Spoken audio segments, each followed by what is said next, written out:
Hey guys, Wyatt Claypool here. Since Canada's election kicked off, it's been remarkable to watch the differences in energy levels between Pierre Poilievre's Conservative Party and Mark Carney's Liberal Party. Now, I want to state it from the outset that a rally size doesn't necessarily mean that you're going to win the election. Just because you bring in 10 times more people to a rally than your opponent doesn't mean that more people are going to show up to vote for you. Politicians have their own styles. Some are rally guys, some are not rally guys. But I still have to say, my goodness, if Polya brings in 5,000 people and Carney, who is the brand new prime minister with tons of media hype around him, can only bring in 500, that says something. It doesn't mean that Polyev has 10 times more support in the general public, but it demonstrates that the conservatives will show up. The liberals might show up, and I actually think that Mark Carney's entire election strategy is to have a very short election, bore Canadians to death, have them not really pay attention too much, and have people who vote every election show up and just default vote liberal. And it is now the Conservatives' job, it is Pierre Poilievre's job to excite Canadians, to propose policies that get people's attention. Because Carney is hoping for a low turnout. The Conservatives need high turnout. Change elections are always high turnout elections. So the rallies do matter, but they also need to be running on policies that get those who don't really care too much to suddenly be jarred into taking this election seriously and realize, my goodness, we are voting on two extremely different visions for the country. We have Mark Carney, the economic planner who wants the government to run our lives, and we have Pierre Poilievre and the Conservatives who actually want to cut taxes and let us succeed or fail on our own, be able to make our own fortunes, make our own luck out there in the world. And I think that is how they need to be playing it. Slash immigration, slash wasteful spending, slash taxes, rather than just offering slightly lower taxes than the liberals. And I think that they actually have done that so far decently well, where Carney wants a 1% tax cut and Pierre Poilievre wants a 2.25% tax cut. Much better. That is something that people will actually decide their votes on. Whereas O'Toole and Trudeau, that was a pathetic election in 2021 where there was almost no differences. But I want to cut to some of this rally footage in just a second here, and then I want to show you some of what the Liberals have been putting out to demonstrate my point that the Liberals are hoping that people are going to be comatose in this election. So, guys, harass your neighbors to vote Conservative because the only way the Liberals win is if people don't take this election seriously. But before I get into it, guys, if you like my coverage, make sure to like this video, subscribe to the channel, leave a comment. It really helps us out in the algorithms. I've been noticing you guys commenting way more. I always try and scroll through and read not only the top comments, but I always like to switch to newest comments and to see what people are saying, even several hours after the videos come out. I've been really appreciating it, guys. And now, without further ado, this is the rally that Poilievre just had in Surrey. I'm not sure if it was directly in the Surrey city limits, but apparently they had to move it because they were planning on 3,000 people and their registrations punched well past that to the point where they had more than 5,000 and there was still a crowd of people waiting outside who couldn't get in. Look at this.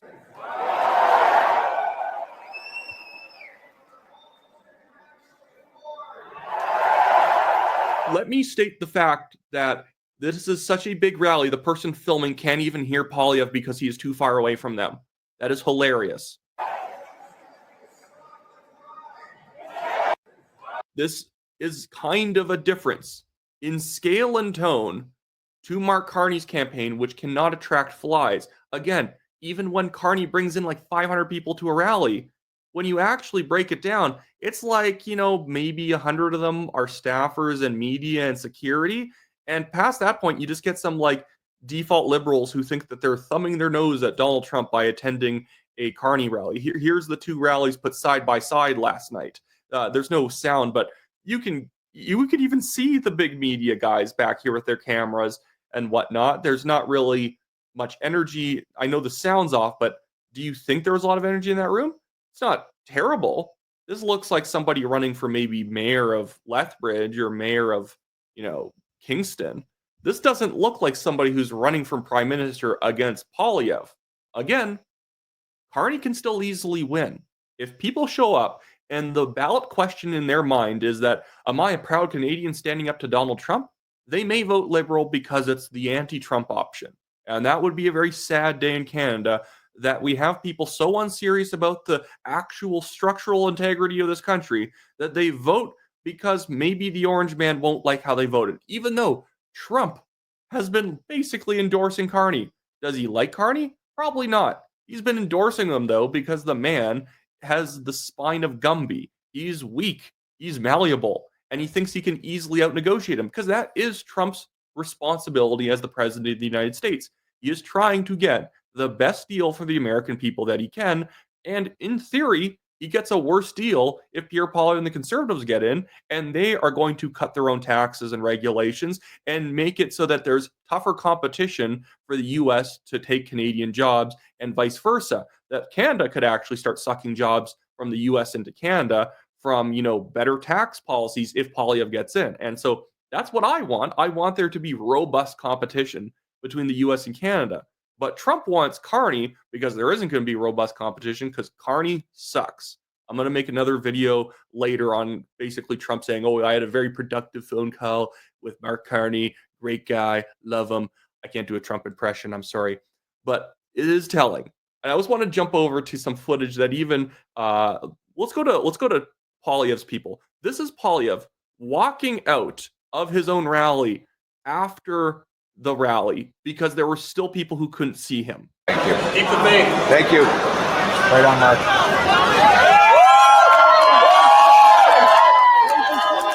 There is literally another parking lot full of people outside waiting to see him hours after the event. And if you've ever been to a Poilievre event, maybe he can't do it these days because he got to keep going. He usually stays behind for a couple hours to shake people's hands. So these people have been out there, not able to listen to the rally, waiting for him to be done, waiting for him to meet and greet people, just so that they can meet and greet him outside. That is commitment. And I would urge you guys, if you want Poilievre to win, especially if you're in a swing riding, volunteer for your local Conservative candidate. I know a lot of people are running around following Conservative candidates and retweeting and liking what they say. The problem is social media, especially on X, can be a bit of a small, very partisan pool. So you're mostly only talking to people who either vehemently disagree with you or strongly agree with you. So make sure you get out to the doors and wake up a bunch of the people who don't know what this election is about and may be at risk of thinking, I'm going to vote Carney because Trump doesn't like him. My goodness, Trump likes him because he's a weakling, and that's Trump's job to want the weakling. But anyways, I want to move on now to what Carney's people have been posting. So even the funny thing is they're actually trying to make it seem like they have energy, that there is like this big crowd of people coming out for Carney. So this is on Mark Carney's own social media page. This is the best they could do to make the crowd look big. They'd have everyone lined up waiting to walk in, and the actual lineup shot only lasts a few seconds because there's not actually that many people to shoot here. Who's ready? Who's ready to stand up for Canada? And then it was getting too sparse to move it on because it started getting to the parking lot where people weren't really standing in line anymore. There were maybe 90 people they walked past. At best, let's say past the 90, there was a bit of a group. Maybe there's another 90. There's like 180 people lined up. So when you later see here him in the rally and people being filmed, they probably had to wait for people to trickle in to have enough to actually film this. And they're going to have a lot of tight shots, by the way. Look. President Trump has been claiming that Canada isn't a real country. He wants to break us so he can own us. We will never, ever let that happen. That's right. We will never, ever let that happen. We will never let them break us. And then he has the call the next day where he's like, oh, maybe Trump had some points. We're going to work on a new security and defense deal and trade deal. It's like, yeah. So you're literally doing what he wants. And there's nothing wrong with that. I think that there was always going to be a win-win scenario in all this. I don't trust Carney to get that win-win scenario across the finish line. I think he just ends up scuffing the deal the way that Trudeau's Liberals did the first time.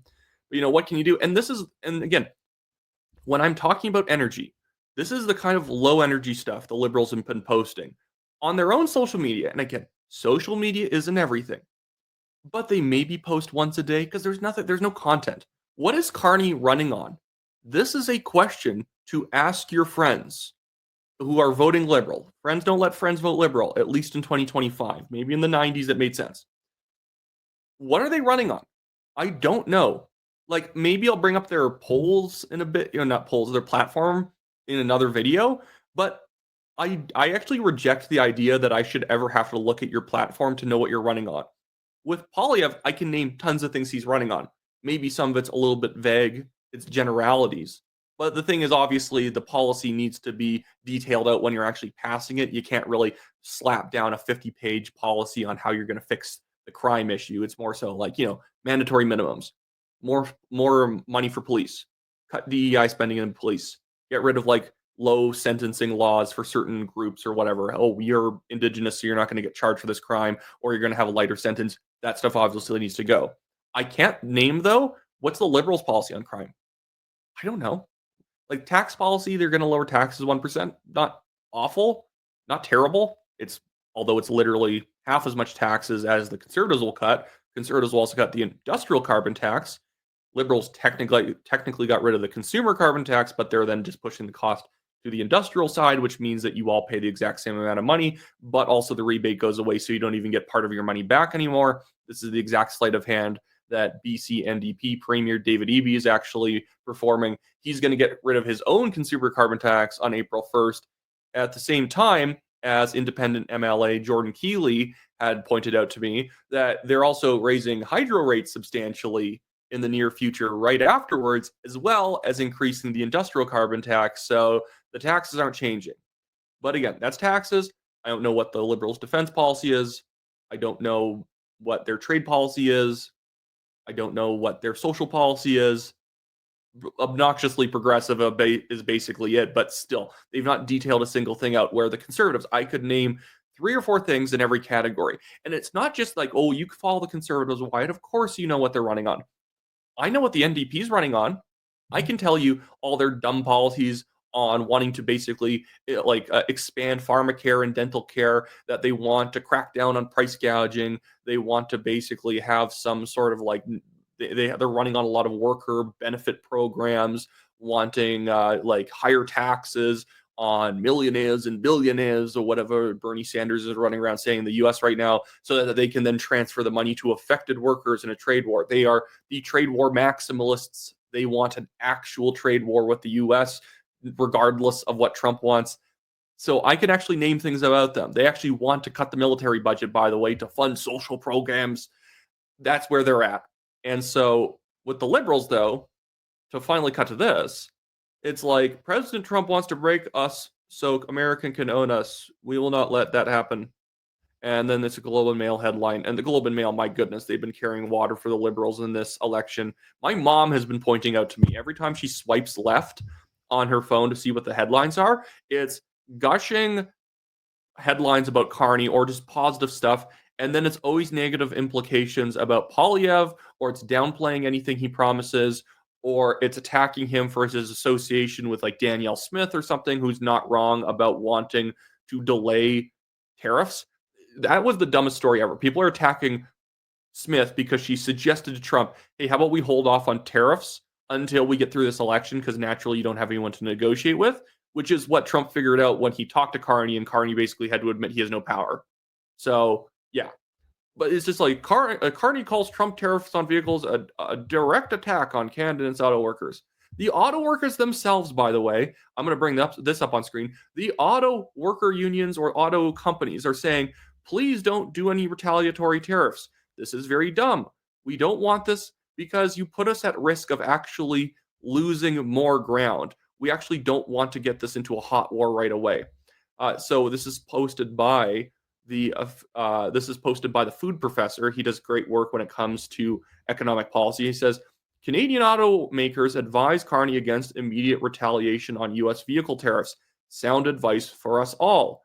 Agreed, because it pushes back the win-win scenario we can achieve if we just start throwing up retaliatory tariffs, because now we are back in trench warfare and nobody wants to admit that they went too fast. So one side, especially the side who cannot fight and win a trade war, should be the one saying, okay, no, whoa, we're not going to tariff you, but let's sit down and talk.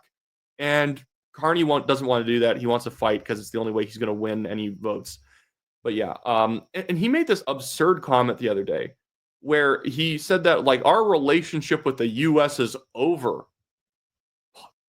Carney is resisting the win-win scenario so hard. And this is going to result in a win for Trump in the US and a lose for Canada by talking like this, because he is climbing very high up on a ladder that he cannot climb down from. The old relationship we had with the United States, based on deepening integration of our economies and tight security and military cooperation, is over. Why did Canada has some of the most tariffs on imports of any country. Why were we in the right for having dairy, cheese, softwood lumber tariffs? We've had other tariffs on other agricultural supplies, other manufactured goods. We have tons of tariffs. Why were we right for it and the US wasn't right for it? By the way, both are wrong. Both are wrong, and we should get rid of it all. But the thing is that he looks like a hypocrite. And guess what? Trump can pull the rug out from under this guy at any moment, because he can just come out and say, here's all the tariffs that you guys have on us. Get rid of them.